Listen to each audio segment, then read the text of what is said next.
Hello, आज चाहिँ हामी च्याउ बनाउन जाँदैछौँ अनि त्यसको लागि चाहिँ मैले पत्ता च्याउ लिएको छु अनि यसरी सानो पारेर काटेर मैले चाहिँ राम्रोसँग पखालेको छु।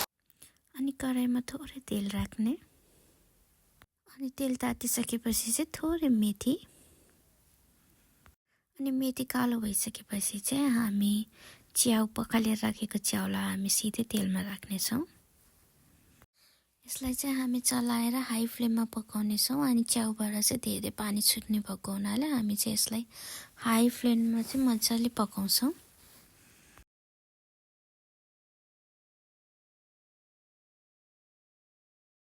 हेर्नुहोस् है त यतिको पानी सुकिसकेपछि चाहिँ अनि हामी प्याज राख्नेछौँ है। अनि मैले चाहिँ सानो प्याज राखेको छु, एउटा प्याज, अनि यतिकै हामी प्याज राख्छौँ अनि मजाले चलाउँछौँ।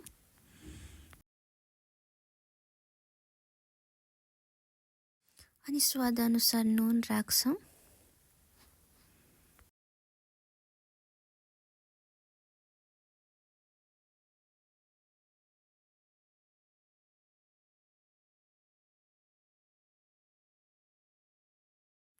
थोरै बेसार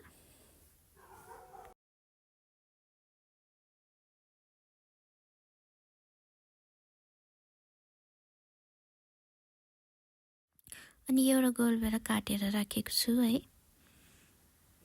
अनि जिरा धनियाको धुलो 1 चम्चा राख्छौँ।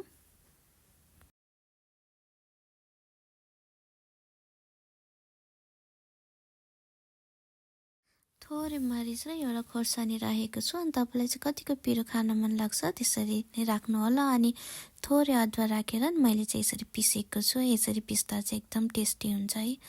अनि लसुन राखेर अनि मजाले हामी चाहिँ यसलाई पेस्ट बनाउँछौँ।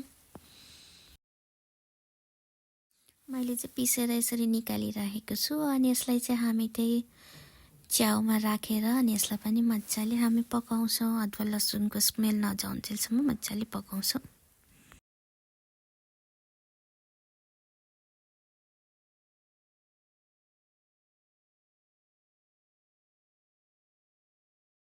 थोरै गरम मसला अनि मसला हालेर चाहिँ हामी मजाले यसलाई चलाइ पकाउँछौँ है, यसको स्मेल जाउन्जेलसम्म। अनि यो चाहिँ रेडी भयो है। तपाईँहरू पनि यसरी नै बनाएर खानु होला। अनि यो चाहिँ एकदम मिठो बन्छ है। अनि भिडियो मन परेमा लाइक र सब्सक्राइब गरिदिनु होला। अनि म फेरि पनि अर्को भिडियोमा आउनेछु।